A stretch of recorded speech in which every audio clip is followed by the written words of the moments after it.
BNP ও জামায়াতে ইসলামী জোট বেঁধে একসময় নির্বাচন করেছে। বিএনপি সরকারে থাকা অবস্থায় মন্ত্রী হয়েছে জামায়াতের নেতারা। তবে দুই বন্ধু প্রতিম দলের মধ্যে সেই সুসময় আর নেই। একদিকে ইতিহাসের সবচেয়ে ভালো অবস্থায় আছে জামায়াত, অন্যদিকে বিএনপির ভেতর চাপ লক্ষ্য করছেন বিশ্লেষকরা।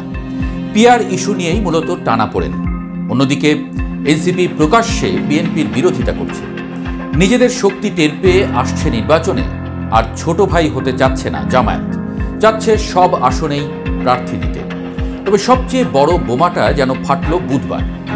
জামায়াতের নায়েবে আমির সাইদ আবদুল্লাহ মোহাম্মদ তাহের জানিয়েছেন, আমরা এমন একটি জোট গঠন করছি যেখানে বিএনপি থাকবে না।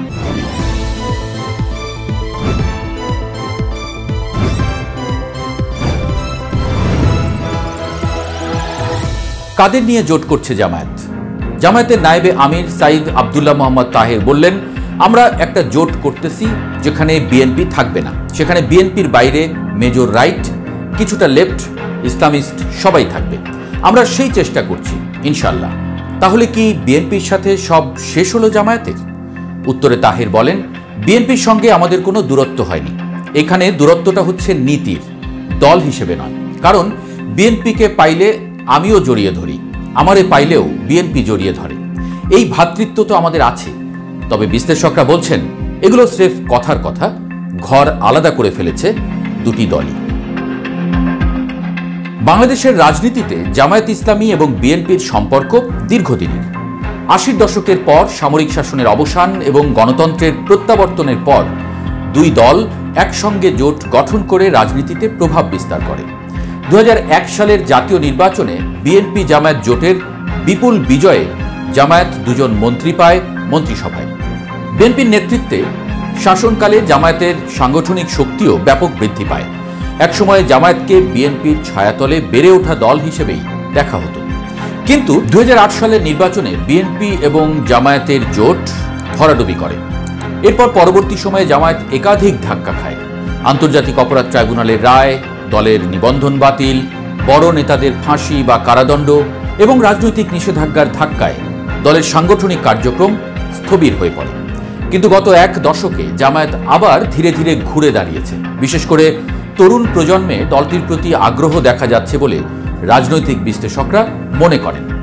অনলাইনে সাংগঠনিক কার্যক্রম, সামাজিক যোগাযোগ মাধ্যমে সক্রিয়তা এবং স্থানীয় পর্যায়ের নেটওয়ার্ক পুনর্গঠন জামায়াতকে নতুন শক্তি দিয়েছে। অন্যদিকে বিএনপি টানা ১৭ বছর ধরে ক্ষমতার বাইরে। আন্দোলন সংগ্রামে ব্যর্থতা, নেতৃত্ব সংকট এবং দলীয় ঐক্যহীনতা বিএনপিকে ক্রমেই দুর্বল অবস্থানে ঠেলে দিয়েছে। ২০১৪ সালের নির্বাচনে দলটি অংশ নেয়নি। ১৮ সালের নির্বাচনে অংশ নিলেও ফলাফল নিয়ে বিতর্কে পড়ে। তার উপরে চেয়ারপারসন বেগম খালেদা জিয়ার অসুস্থতা এবং কার্যত রাজনৈতিক অঙ্গনে তার নিষ্ক্রিয়তা বিএনপিকে মাঝে মধ্যেই নেতৃত্বহীন মনে করায়। ভারপ্রাপ্ত চেয়ারম্যান তারেক রহমান লন্ডনে থেকে রাজনীতি চালালেও মাঠ পর্যায়ের কর্মীরা আশানুরূপ দিক নির্দেশনা পাচ্ছেন না বলে অভিযোগ রয়েছে। এই প্রেক্ষাপটে ২০২৫ সালের নির্বাচনের আগে দলটির উপর বাড়ছে চাপ। ঐকমত্য কমিশনের আলোচনায় বিএনপি যোগ দিলেও তাদের অবস্থান অস্পষ্ট বলে মনে করছেন অনেকেই। এর সঙ্গে যোগ হয়েছে নতুন রাজনৈতিক শক্তি এনসিপির বিরোধিতা। এনসিপি প্রকাশ্যে বিএনপির সমালোচনা করছে, জামায়াত ঘোষণা দিয়ে হাত ছেড়ে দিচ্ছে। এর ফলে একসময়কার ঐক্যবদ্ধ বিরোধী ফ্রন্ট ভেঙে গিয়ে বিএনপি ক্রমেই কোণঠাসা হচ্ছে। প্রথম আলোকে দেওয়া সাক্ষাৎকারে জামায়াতের নায়েবে আমির সাইদ আবদুল্লাহ মোহাম্মদ তাহের বলেছেন, আমরা এমন একটি জোট করছি যেখানে বিএনপি থাকবে না। এমন বক্তব্যকে অনেকটা আনুষ্ঠানিক ঘোষণা হিসেবেই দেখছেন বোদ্ধারা। অর্থাৎ তারা আসন্ন নির্বাচনে আর ছোট ভাই হিসেবে থাকতে চায় না। জামায়াত নিজস্ব শক্তি নিয়ে নির্বাচনে লড়বে। দলটি সব আসনে প্রার্থী দেওয়ার পরিকল্পনা করছে, যা আগে কখনো দেখা যায়নি। তাহের আরও বলেছেন, সংস্কার ছাড়া নির্বাচন হলে সেটিকে আওয়ামী জাহেলিয়াতের অন্ধকারে ফিরে যাওয়া বলেই মনে করেন। তার ভাষায়, বর্তমান প্রস্তাবিত প্রপোর্শনাল রিপ্রেজেন্টেশন ভোট ব্যবস্থা একটি ইতিবাচক পরিবর্তন, যা দেশের রাজনৈতিক সংস্কৃতিতে নতুন ধারা আনবে, যা বিএনপির মতের সাথে পুরোপুরি সাংঘর্ষিক বটে। তারা মনে করছেন, সরাসরি ভোটে জয় না পেলেও প্রপোর্শনাল রিপ্রেজেন্টেশন চালু হলে সংসদে উল্লেখযোগ্য আসন জামায়াত পেতে পারে। কতটা শক্তিশালী আসলে জামায়াত? বাংলাদেশের স্বাধীনতা যুদ্ধে জামায়াতের বিরোধিতার ইতিহাস রয়েছে। যা স্বাধীনতার পর দলটির রাজনৈতিক অবস্থানকে দীর্ঘদিন প্রান্তিক করে রেখেছিল। তবে ৮০ দশকে সামরিক শাসনের সুযোগে জামায়াত আবার রাজনীতির মূলধারায় প্রবেশ করে। ৯০-এর দশকে বিএনপির সঙ্গে সম্পর্ক গড়ে তারা জোট সরকারের অংশ হয়, কিন্তু যুদ্ধাপরাধের বিচার এবং নিবন্ধন বাতিলের পর জামায়াতকে রাজনৈতিকভাবে ধ্বংস করার চেষ্টা হলেও দলটি পুরোপুরি হারিয়ে যায়নি। ২০২৫ সালের প্রেক্ষাপটে দেখা যাচ্ছে বিএনপি রাজনৈতিকভাবে বিভ্রান্তি এবং চাপের মধ্যে আছে। জনমত জরিপে দেখা গেছে সর্বশেষ ব্র্যাকেট যে সার্ভে সেটা অনুযায়ী বিএনপির সমর্থন ১২% আর জামায়াতের 10.47%। বিশ্লেষকরা মনে করছেন নির্বাচনের দিন যত কাছে আসবে জামায়াতের শক্তি আরও দৃঢ় হতে পারে।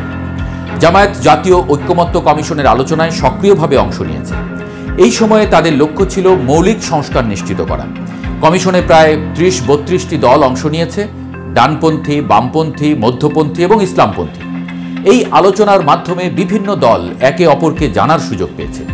নোট অফ ডিসেন্ট থাকলেও মেজরিটির সিদ্ধান্ত গ্রহণের ক্ষেত্রে ঐক্যমত্য তৈরি হয়েছে।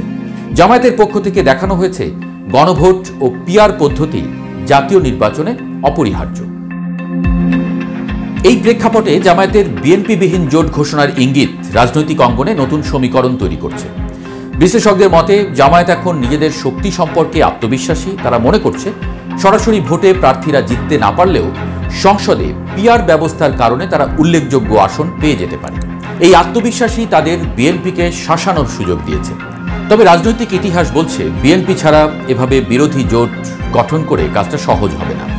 বিএনপি এখনও দেশের অন্যতম বৃহত্তম রাজনৈতিক দল। সুতরাং জামায়াতের এই কৌশল কতটা কার্যকর হবে তার সময়ই বলে দেবে। বাংলাদেশের রাজনীতিতে বিএনপি এবং জামায়াতের সম্পর্ক সবসময়ই ছিল কৌশলগত, কখনো সহযোগিতা, কখনো চাপ, আবার কখনো বিচ্ছেদ। ২০২৫ সালের নির্বাচনের আগে পরিস্থিতি বদলাচ্ছে দ্রুত। একসময় বিএনপির ছায়াতলে বেড়ে ওঠা জামায়াত এখন আত্মবিশ্বাসী এবং সাংগঠনিক। তারা নিজস্ব শক্তিতে খেলতে চাইছে মাঠে, আর বিএনপির চাপটা এই বাড়ছে তো এই কমছে। মাঠে নেই প্রধান শত্রু আওয়ামী লীগ। এনসিপির সুনজর আছে দলটির উপর। তাছাড়া যে কোনো সময়ে নিষিদ্ধ হয়ে যেতে পারে জাতীয় পার্টিও। তাই জামায়াত আছে তককে তককে। এমন সুযোগ হেলায় নষ্ট করার মতো দল কিন্তু জামায়াত নয়, এমনটাই বলছেন বিশ্লেষকরা।